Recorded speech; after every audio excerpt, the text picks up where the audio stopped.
Hello, Recording. everyone. Hello, everyone. We are here with the Perfect TastingBOX, my Perfect 3 and my Perfect 6. And we're talking about Grenache today. Before we head into the Grenache conversation, though, let me start with a quick intro here.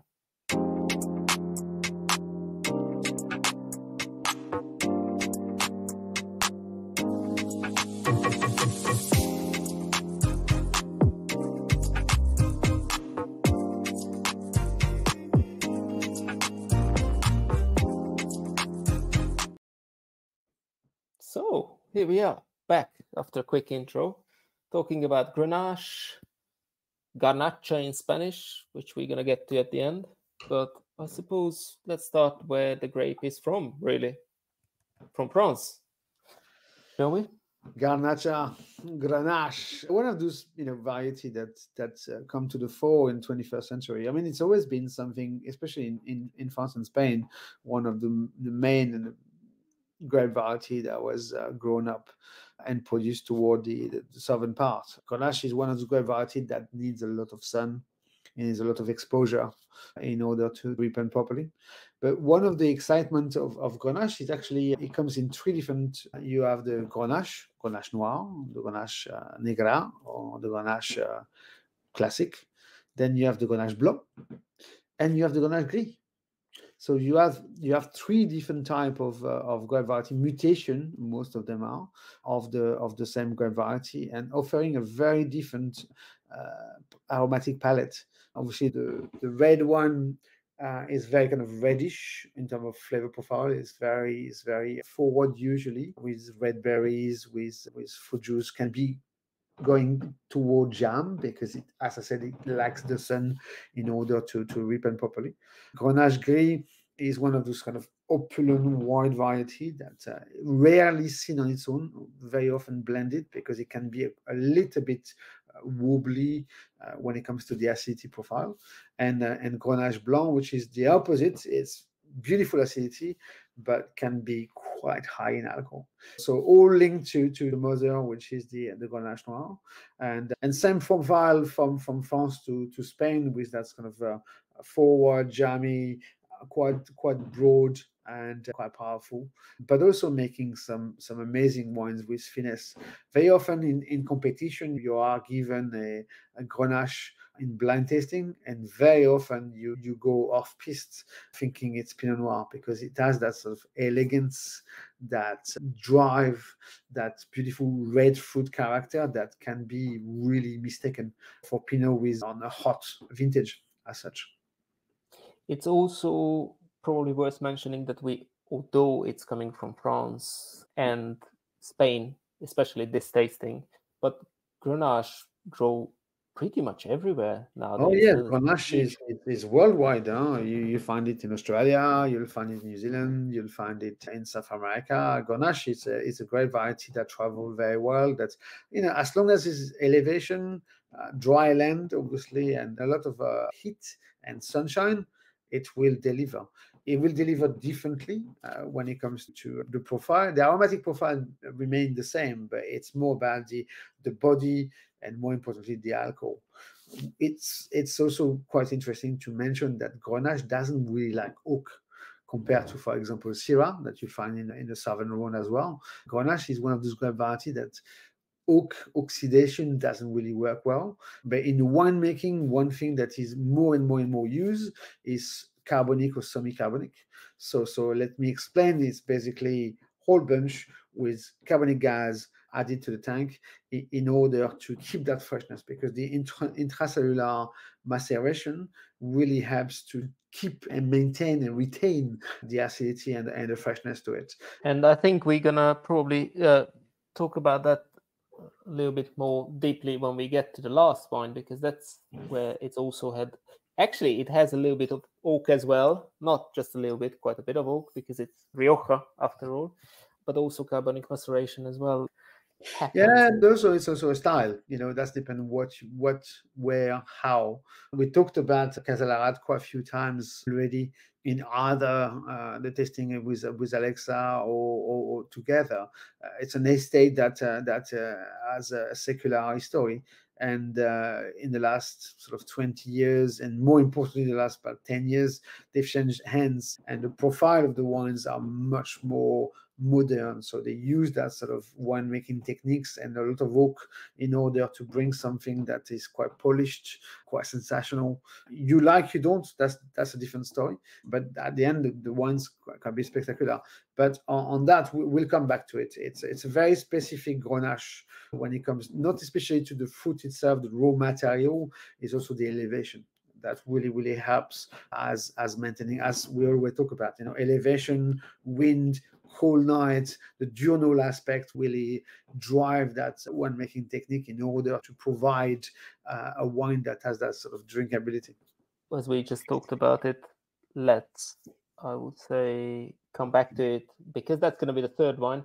Because today we are going completely off Chris Delalonde, because we're going white, rosé, and red, as most Yeah, I people think would it do. makes sense. It makes sense for that grape variety to follow up the sort of classical orientation. There are three ones that have a very specific style, so terroir orientation. Even though there's one commandment is the climatology. They all come from sort of warm-ish climate or Mediterranean, climatology, because that's where Grenache really thrive in, whatever the color or the style. So Grenache, Grenache Gris or Grenache Blanc, it's a grape variety that likes heat. It's up to the winemaker, to the grower, to harvest it at the right time, or when he thinks or when she thinks it's the right time, in order to maintain the acidity, not push up too much the phenolic, which is basically the alcohol content and the structure. But it's very rare, as I was saying earlier on, to find nowadays Grenache on its own, like rioja. Most of the time, Grenache will be blended with Tempranillo. Grenache Gris is very rarely found on its own. It's very often blended with Macabeo or other grape variety that bring that sort of acidity or a bit more body, a bit more depth. And Grenache Blanc is the same thing. It's very often blended with Clairette in the Languedoc-Roussillon in order to bring something different. It's one of those grape varieties. It's like a Lego brick. It really work well with other variety in order to build something that, as a winemaker, you want to achieve and put onto the market. In fact, I think even in here, there's a bit of blending went on as well. But yes, there's Grenache Blanc, Grenache Gris, and Macabeo. Macabeo is Jura, in Jura, for example. It's one of those grape variety that's historic to the region. Nowadays, less and less and less. But again, really old Macabeo, well trained, well worked, well looked after, will bring a lot of backbone aromatically, structurally, acidity wise, and will sort of put almost like the frame. The Grenache can do the rest. It's almost like a painting.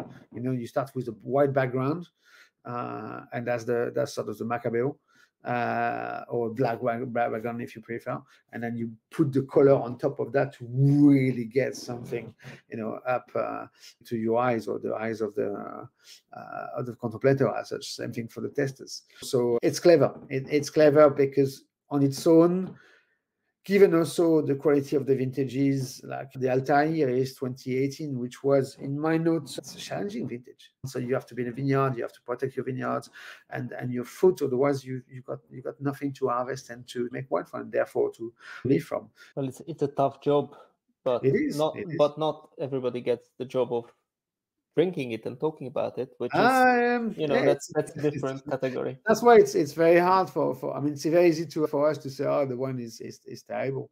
But yes, there's decision to be made. There is some people that are much more that's got their finger on the pulse. Some people that are just making wine as such because they have to make wine, is what they do, and so on and so forth. But no, we have the cherry on the cake as such when it comes to just saying, okay, well, it's lovely, it's fantastic, and why would we will buy it and drink it and enjoy it, and with what will we open it.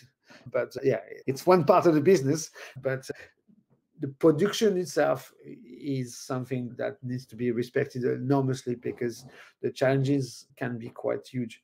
Yes, exactly. And I think it's not just a job. I think it has to be passion, it has to be hobby, it has to be a lot of things coming together in order to make wine.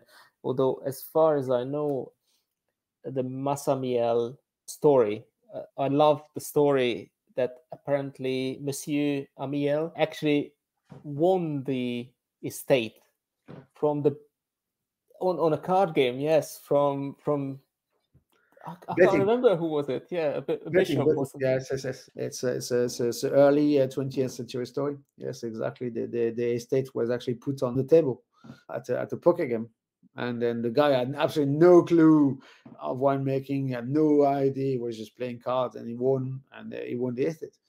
And it's like, okay, Yes. what am I going to do with that? And the rest is history. But the Amiel business as such really came to the fore in the 60s, when a gentleman called Charles Dupuis bought the estate, which was, you have to put things in perspective also in terms of the appellation. The appellation d'origine contrôlée system, the AOC in France, was really created and put in the fore in 1936. So obviously, Second World War stopped everything into its infancy as such. And then after Second World War, it was more about producing. But with the sort of cahier des charges, they had to follow some rules. And Maury, in that part of the world, so you are just above Perpignan, basically. You are in the berth, just on the sort of circle of the Mediterranean. It's warm. it's warm. It can be windy. You can be elevated, you can be far, you can be close to the ocean or to the sea as such. A plethora of different grape variety, but originally they were sort of mass wines. Nobody really cared. It was just kind of to feed people with wine, because at the time the consumption per capita was probably about 10, 15 liters a hectare a person. Now it's like 1.5. So it was just kind of providing liquid as such for the rest of France. And most of the time, even though it wasn't really written, it was also to help the wine of Bordeaux or Burgundy to get a bit more core, a bit more color, to be able to go to the market, because Burgundy at that time wasn't what we know nowadays with in Burgundy. Things changed, but the Dupuis family really established the appellation and the style of the wines and the estate, obviously, toward making fortified wine. So Maury are basically, they're port style. They are wines that are harvested at maximum ripeness and then fortified and then aged. But they're not oak aged like port can be. They aged in glass bottle, left outside. So they are experiencing, obviously it's quite thick, but the experience is, sun, heat, cold nights. Some of them are half buried, and they age there for 5, 10, 15, 20 years. So taking different colors, flavor profile, blah blah blah. And that's what Maury was very famous for, and became very, a bit like Banyuls basically, but in a different style. Even the Grenache Noir as such was the core of the variety that was used. But on the side of that, they had also grape variety, wine grape variety, that at the time were sort of declassified. They were used as Vin de France, Vin Table. Nobody used them. It's only as the time evolved, and in 2011, the appellation was passed. So you imagine 2011, so 100 years after the Dupuis sort of really started their work, to be established for white and red dry wine. The brand itself was the first one. Amiel is the sort of the go-to, the benchmark when it comes to Maury. They were the first one. They are still one of the brands that sort of decipher the appellation, is the reference as such. But they sell, so the current owner bought the estate Around 2010-ish, I think. But I think it's that 2008, 2009. He bought the estate from the Dupuis family and brought some money to start with, and also different direction. And he became also the president of the appellation, just as to push forward the AOC to be changed, and therefore to be also allowed to produce under an appellation of dry white and dry red, and not just fortified as such. And that's when the Altair come to the fore. yes, and the Altair is actually quite an amazing wine. It's not. It's It's not a light wine. It's quite a complex wine. fascinating. It's fascinating. So what I did, as I normally do on my tasting notes, I taste the wine twice. Don't quote me on that. So what I do is I open the bottle, I go through the wine, I do my first tasting notes, and I leave it in my kitchen. I put the cork back. My flat is cold, so the temperature it doesn't really affect the wines. And then I come back the day after and I retest the wine. And very often you have a massive difference because the wines have taken some air, it has opened up, it changes dramatically. And it's one of those wines that got back. I was thinking, wow, what a wine. What a wine. My tasting notes goes, it's bright of medium intensity, light gold core and light gold rim of medium plus viscosity. So there's quite a lot of kind of thickness to it. So there is definitely some alcohol. Definitely. The label says it's 13.5 alcohol. From that region, on a vintage like 18, you're thinking it's actually quite fair and it's actually quite controlled. It's very hard to get 12.5 out of Grenache because it's not one of the grape variety that will give you that. It will give you much more, as I was saying earlier. Given the fact that it's also a tricky vintage, so you have to play by ear and then sort of keep your finger on the pulse in order to maintain that freshness. Even though Moët is quite high in elevation, it's quite away from the sea, so it has some influences, but it's all about altitude and vineyard control. It's precise winemaking. I mean, the guy is a bit of a maverick when it comes to what he's trying to achieve and the philosophy that he has behind his wine. It's beautiful. But the result of that Altair 18 it's staggering. It's such an amazing glass of wine. Amazing. That's the word. I mean, I'm not doing it very well because I'm using a Coravan today. Because the wine, I don't want it to go wrong because I'm not going to be around to drink it for a few days after we record this. But even though I didn't open the bottle actually, and I just used the Coravan for a glass, and I even didn't really open the wine at the right time, half an hour early or anything, the wine is absolutely amazing already. I mean, the viscosity, I completely agree with that. It's a little bit bigger. I love the fruit. So for me, the nose kind of developed with sort of bruised apples, pears, quinces, almonds, floral, honey, ginger, cedarwood, honeysuckle, orange blossom, modern skin. I mean, just that you're thinking, where are you going? There's so many elements to that nose as a first kind of character. That was a mix of first and second tasting. And then you've got a bit of toast, funnily enough, cloves, vanilla. It's complex and unique in terms of the profile, but that's what Grenache, and Macabeo, but Grenache can bring to the fore. If you are a big Chardonnay drinker, you're going to be like, really? Well, yes, really. Really. It opens the door to a lot of different aromatics and also open the door to then how and when you drink it. To me, is one of those wines that even though it's 5 years old, 6 years old, there's so much still left under the foot that you could put that in the cellar for another 5, 10 years, and I'm sure the result will be quite staggering.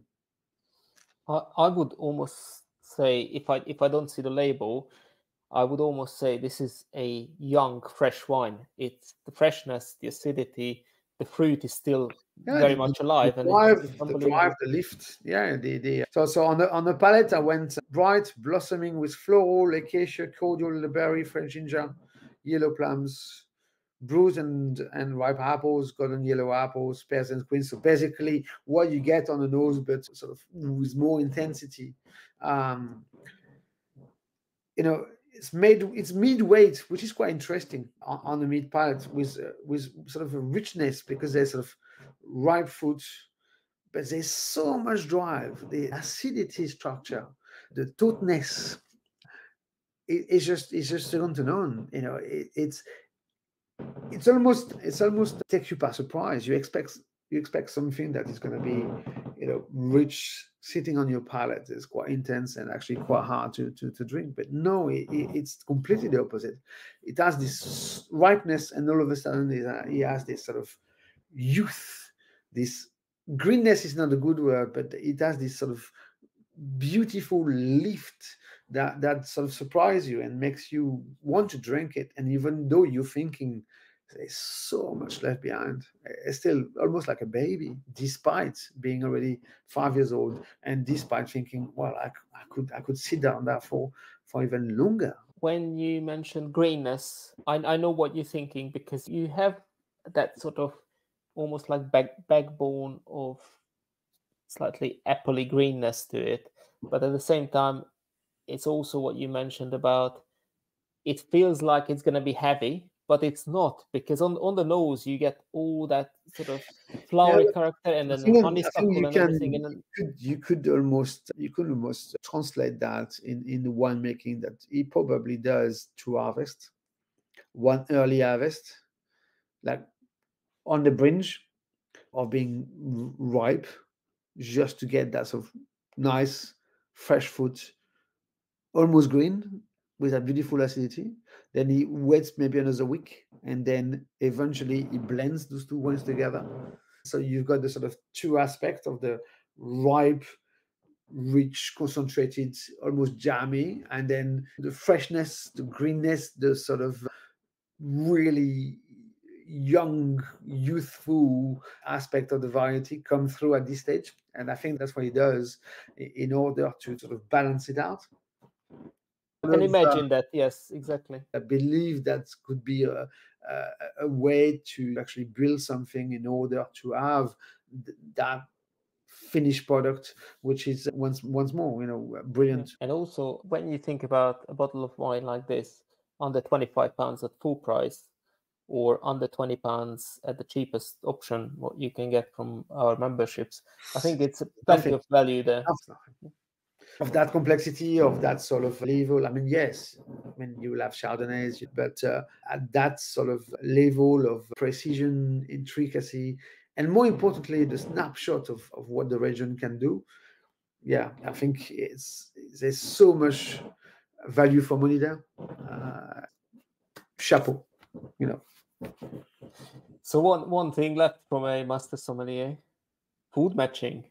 Where would you go with that? Oh, I went because there is a beautiful bitterness to it. So bitterness can be taken as a negative, but beautiful bitter really good elongate the wine if you drink them on their own, but more importantly to work with food. So olive fish, texture fish definitely, but to me it's grilled, white meat, fish. It's almost too thin to be working with that. Pork will work extremely well because you got that texture, that oiliness, and that kind of composure and composition. Classic, pasta dish, because again you've got that oily texture in the pasta. Risottos, strong cheeses. For me, strong cheeses is probably the best friend, of Conte or even creamier type of cheeses. But spices, Indian spices, I think in general, tandoori. And I know tandoori with white wine. Yeah, the wine has so much backup, has so much sort of energy and body and muscle that it will definitely take and clean up your palate. It's a great glass of wine. No, Yeah, fair enough. I think I do think it's brilliant value. And when you mentioned pork, I think that's true, because it's funny enough. It reminds me of something. I had a phenomenal food and wine pairing many years ago. It was a Chardonnay actually with pork, and this wine actually reminds me of that. But it only reminded me once you mentioned pork, because the flavors sort of coming back. yeah, pork it's a white meat. Not all of us eat pork, and I respect that. But in that case, veal. Anyway, shall we move into a territory which you are famously not 100% fond of? However, I think we're probably going to surprise people with this one, because it's rosé is not necessarily a 100% Chris Delalonde master sommelier It's nothing to favorite do with thing. this. It's nothing to do with it. It's that, as we record this, we are the 18th of January. It's -4 outside, and to me, rosé has a sense of place. And I think a lot of people that will listen to and look at this podcast will think, yes, you're absolutely right. Hopefully, I'm not the only one thinking of that.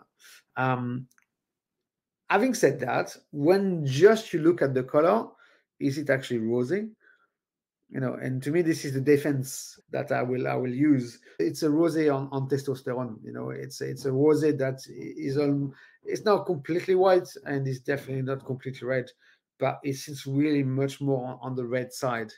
If you would do an analogy with rugby, which everybody knows by now that I'm a big fan of, the forward are the red wines, the rosé and that rosé, is a second row, and that's what it is.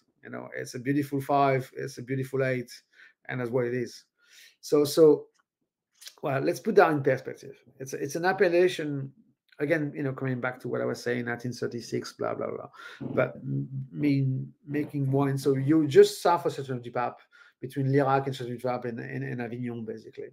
So again, it's Grenache land. It's a land that nobody really knew what to do with it. It's quite vast. It's 1,000 hectares. It's quite elevated, but it doesn't really suit red wine, and it doesn't really suit white wine in terms of topography, no varietal that were planted there, and so it became just natural to make rosé wine. Just it's almost an accident as such, and but we're talking 16th century. So in 1936, when the appellation came, they realized that actually Tavel was actually quite well suited for anything else but rosé. And even though, as I said, they were making rosé for a decade there. So it's an appellation that is 100% rosé wine.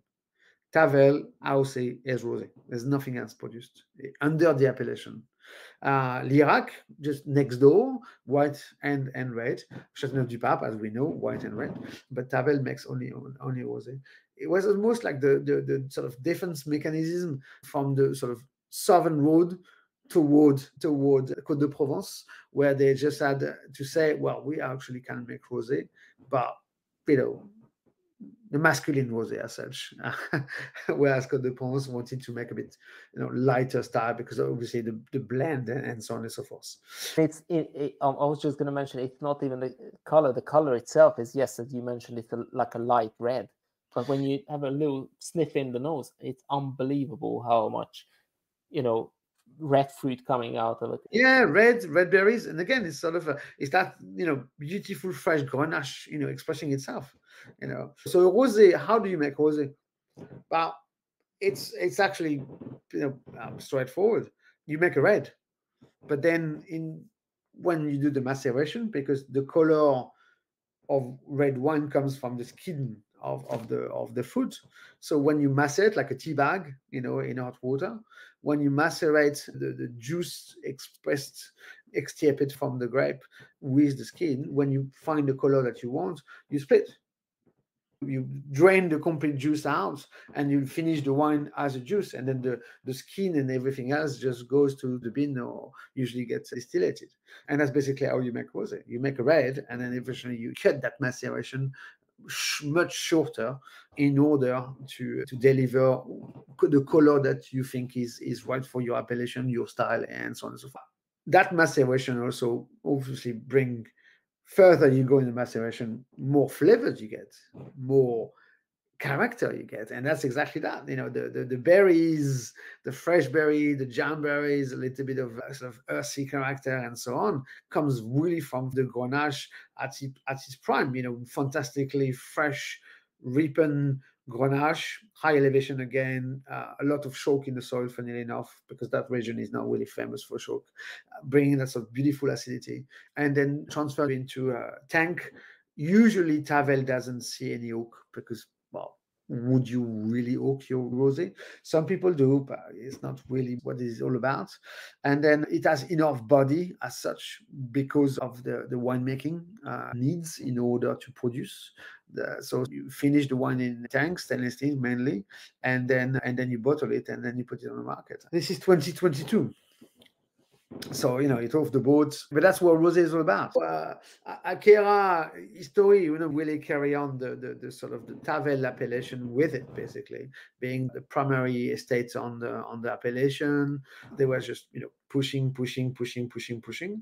and then in the 20th, same way, the Gigal family from Ampuy, as we all know from Côte-du-Rhône, Côte-Rôtie, and so on, purchased the estate and carried on since then with a bit more technique, with a bit more know-how as such, because obviously they've been making wines and very serious wines for decades as well, the Gigals, and now the wines are pretty secure. And to me, it's a signature that. And that's why I respect the Gigal to start with, and that's why as a rosé wine, I would almost put my soul behind, because it's a rosé, but it's not really a rosé. Most people will not accept a rosé that deep. I work in restaurants all for my life, and usually the rosé I put on the wine list are much brighter, much lighter, because otherwise they don't sell. The British market is very much not in favor of that color, because if they want a rosé, they want a rosé. They don't want a red. They don't want a white. They want something, sort of stronger than a white, but much lighter than a red. Whereas this is almost as Beaujolais back in the 50s. I I was gonna say, actually, if somebody doesn't necessarily discovered rosé yet, I would certainly ask them to try something like this, because if somebody likes a light red, this is this is something amazing, especially on a nice summer day. I can easily imagine that sitting on a terrace somewhere around the Med and just have a nice chilled glass of The Csaba, rosé. I would actually go further than this, based on the demographic, the general profile of a drinker from sort of 18, 19, 20, when you start drinking, with or without education from your parents, you tend to go sweet first. It's easier to actually discover wine toward the sweetness, Côte de Lion, Vouvray, Chenin, Sauternes, Tokai. You're Hungarian, you know what I'm talking about. That's what I grew up on. That's what I grew up on. Pasito, and so on and so forth, and so on. And then you go slightly drier, and then eventually you move to red. So light red and then stronger red, and you basically you sort of go around it, and then you sort of circle your entire palette, what you like, what you don't like, and you make your own view, and then you become a customer as such. You become a drinker, even though I don't really like the word, but it's what it is. This is, to me, a sort of wine that you would put towards someone that has no clue about wine, as a sort of introduction. Like, this is no white, this is no red. Probably a bit stronger toward the red because of the color.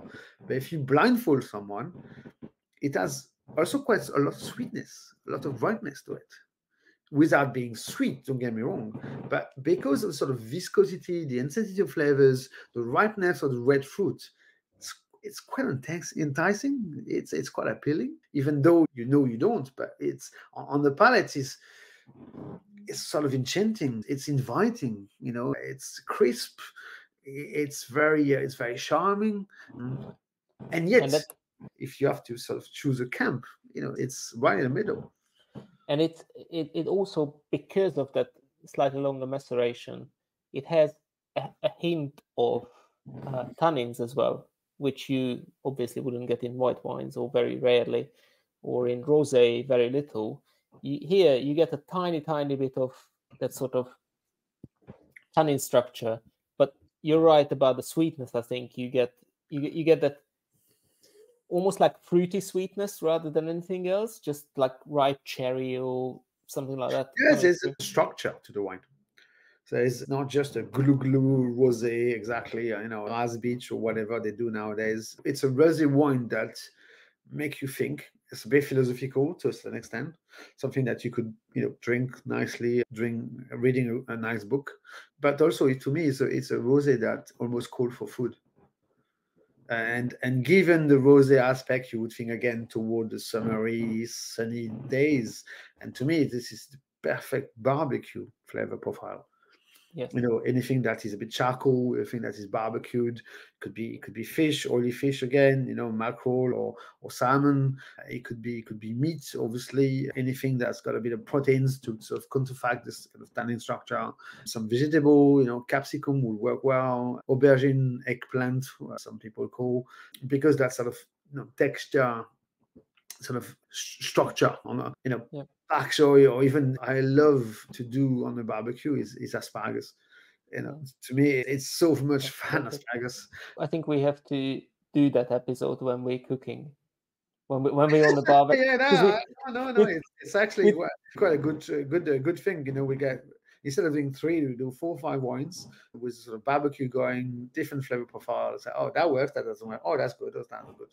And we get we always end up talking about barbecue somehow, and I think it's just like it's it's inevitable that it comes to it's this. sort of life, if you think about it, it's if you are in a survival mode, it's raw fire that you're going to work with. So there's no metallic pan or whatever. It's kind of and that's it. Don't talk about survival. It's a different story. Maybe not much wines then, you're trying to survive, so you don't really want that's on a different episode, I think. But, so yeah, maybe we should actually think of okay, what would be your survival wines? Yes. Maybe we can suggest to have one of these in survival wines. The end of the world wine. What do I want to drink when I'm alone in the world, whatever. Yeah. And then we move on to the red. Shall we? I think because we almost had a red. Now you understand why I sort of picked that way of tasting the wines, because I think it does make sense. It's a very nice crescendo. Yeah. The white is already quite singular and definitely bodied and definitely charismatic. The rosé is almost a different white, or light red, as we spoke about. Therefore, you can't really put them before nor after. That's why I've done it that way. So yeah, Casa Larad, Vignedo Singular, and that's what I wanted to establish early on, but I didn't want to kind of spoil. So Vignedo Singular is single vineyards, basically, in Spanish. 2020 in Spain, especially in Rioja. So Rioja is a very specific place for many reasons. It's far north of Spain. We all think Spain is warm and blah, blah. No, Spain is warm in some places, but Spain is very cold.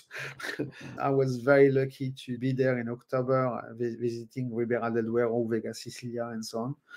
And trust me, it was only October and already it was cold. It was really, really cold. It was bad. 8, 9, 10, 11 degrees with a bit of sunshine. So it was cold, and it gets really, really cold. But more importantly, the Rioja sits in 2 different mountain range, and so it sort of drafts the wind. It protects from the Bay of Biscay, so all the sort of northwest of Spain sort of influences and draft, and more importantly cloud. But all that is basically drafted between east to west. There's a massive amount of air passing through, so it's a very clean area. Very rarely you've got disease, because the wind cleans up everything, dries out the disease and the wetness, more importantly. And also some elevation helps with the drainage and so on and so forth. It's very divided in 3 different sub-regions according to again drainage, soil type, soil, and in historic, more importantly.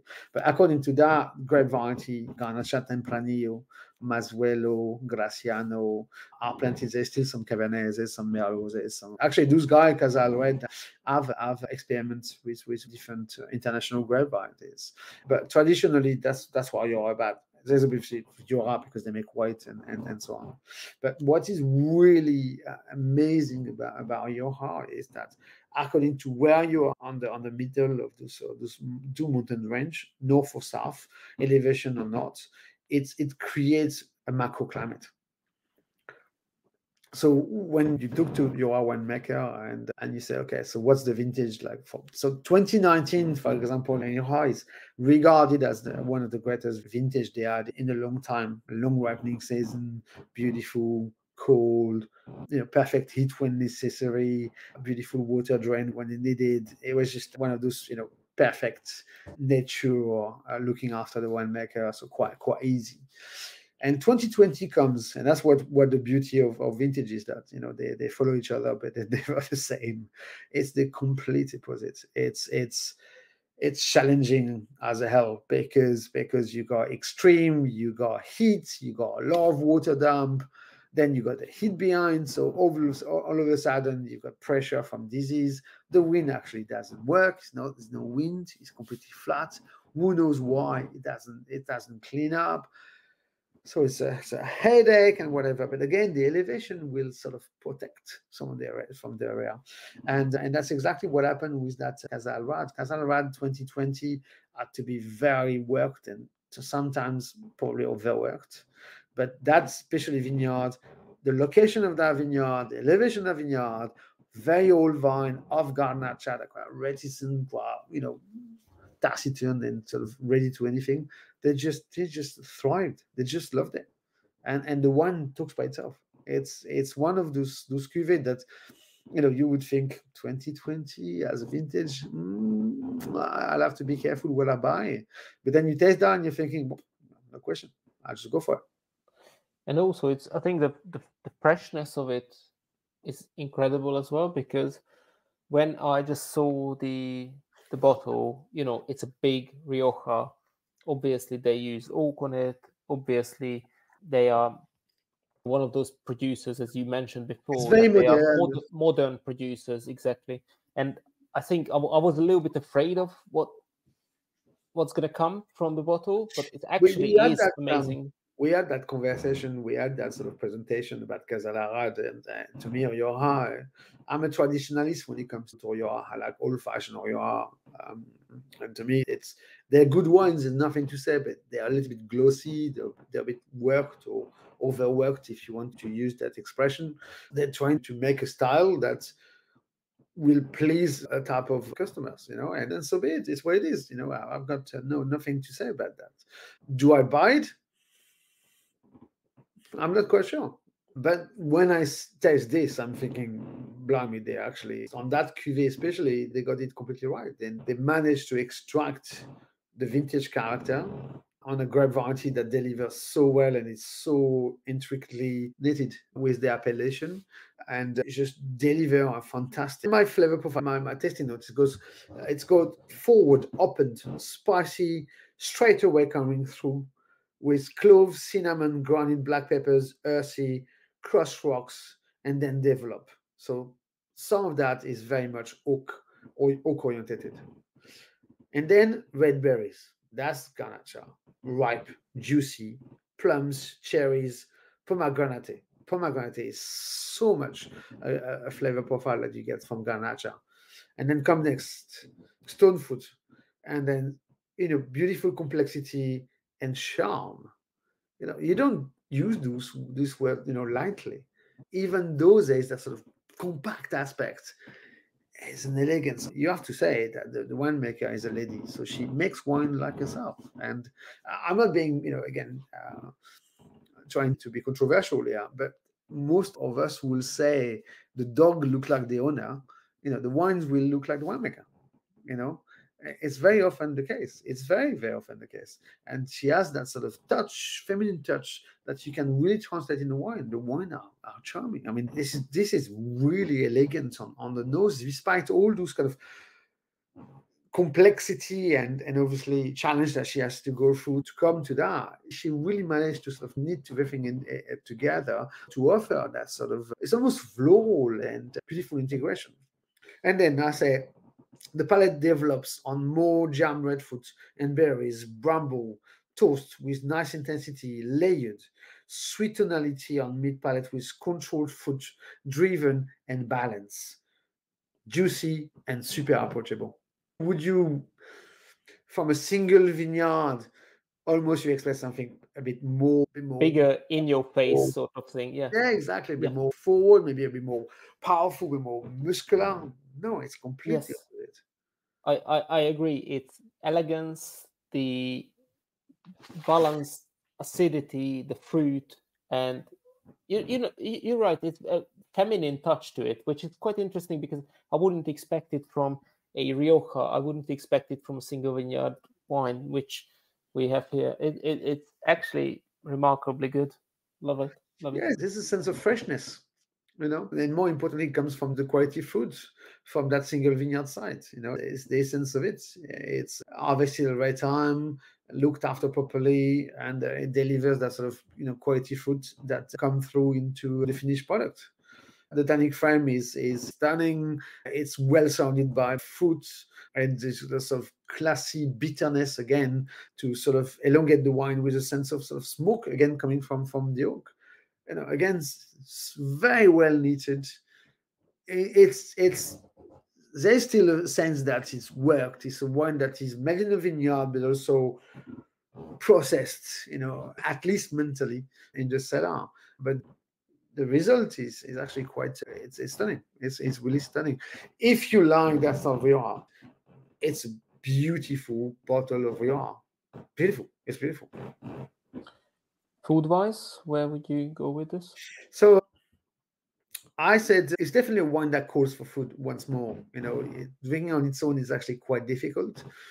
It's not that difficult, but it's something that you want to have food with this. So to me, it's the perfect Spanish tapa style. With sort of French twist, the cured meats, the pâtés, the gherk, maybe not the gherkins because that will definitely take it away. The sourdough, that sort of wine that's sort of earthy, classic, a bit kind of countryside style, or even, for me, roasted games in general. I mean, for me, venison is the perfect match. I mean, I love venison to start with, but a nice, fillet of venison just rolled basically on the sort of pancetta, Spanish way again, just sliced like that, and then some sort of potato on the side. That's my day gone. I almost say charcuterie in many Yeah, ways. to me, it's that. It's cured meat. Yeah, charcuterie. Yeah, definitely. Because you get sort of that sense on the nose, that sort of cured meat savory that comes on sort of secondary and tertiary notes after the wine has been opened. It's a wine that you just go through. It's a very approachable, charming, again, delicious offer. I think that was a great ending to this wine because you just brought it down so nicely to the finish. But I think, well, I don't know what you think, but and I'm quite curious what people will think about the February case, which is all Grenache and Garnacha essentially, the white, the Tavel Rosé, and the Rioja. But I think it's again a very interesting selection of wine. It's a brilliant box. I have to admit, it's a brilliant box. I have a suggestion actually is we all go to Chris Delalonde's house. He's gonna cook on the barbecue for us. We're gonna do a live event about this. How about that? First of all, That would be good. I don't have an inside barbecue. I know it does exist, but I don't have one. And second of all, my flat is so small that we can, but it won't take that many people. So it's going to be a How many? ticketed event.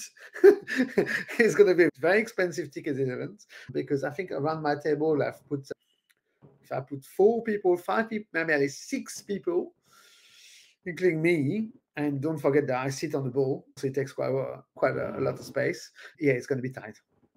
So okay, the ticket will be. Ooh, okay. Let's. I don't know. Can we say a big number? I don't really want to cut this video now, so like, I don't know. hold on. I don't know. I go 500 quid a person, including wine and food. I come for free or otherwise. You're Perfect Cellar. sponsored. You're going to be sponsored by Perfect Cellar. So you Exactly. come with Perfect Cellar pays for some my of the ticket. wine. Yeah. I'll bring some more, obviously, and then yeah, it could be fun actually. It could be fun. It could be fun. You pay in advance, obviously, and you come blindfolded because I don't want you to know where I live.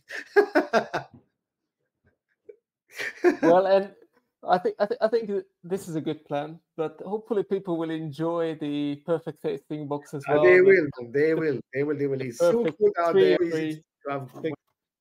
and then yeah, hopefully people will let us know what they think about this somehow eclectic selection. Certainly not your everyday wines, but I think you mentioned that it But you know, actually delivers Grenache is one for of the those, season. as we say in French, the mal aimé is. I think it's sort of misunderstood. It's one of those grape variety that's just not on the um, on the map as such. Even though it is for the connoisseurs, for the amateurs, for the sommeliers, it's a grape variety. It's a fantastic grape variety to play with. But for someone that's just discovering wine or has sort of a bit reluctant to go outside of the main path, Grenache can be seemed and can be actually quite challenging grape variety. Badly made is high alcohol, it's quite wobbly, it can be quite earthy, quite oaky to hide of the mistake from the winemaking or the vineyard management and so on and so forth. So I understand. I take another example, even though it's probably going to be the topic of another video, is Syrah. Syrah is one of the grape variety that in restaurants it's very hard to sell. It's very hard to promote to people. People say, "Oh, Shiraz from Australia." No, I'm talking about Shiraz from the northern world. That juicy, spicy, That's the uh, French. bacony, blah blah. Oh no, I don't like it. Whereas, I was chatting with colleagues, over the last couple of days, and we're all the same. We're like, I can't drink enough Syrah. I love the stuff. I love the stuff. And to me, Grenache is the same thing. It's one of those grape variety. Once the winemaker or the region is established, and you have that sort of footprint of quality, the rest follows. Brilliant, brilliant. Well, I think that was a great ending. If you think about buying the case, it's brilliant. We have 3 amazing wines in there, and you get 25% discount on the wines as well afterwards. So, and Enjoy. you can watch us. Thank you, Chris, for your time, Cheers, and guys. Thanks very much. see you next month, I believe. This is the one of the tasting. There's no I was question. going to ask that actually. Sorry. There's no Yes, question. This is the wine, and I'm not a wine drinker. You know that fair by enough. now. It's splendid. Very, very nice. I think this time I agree with you as well. I'm glad you do. Anyway, guys, thank you very much. Thanks very much. Thank you. Thank you all. See you next time. See you And next see you month. next time. Yeah. Cheers.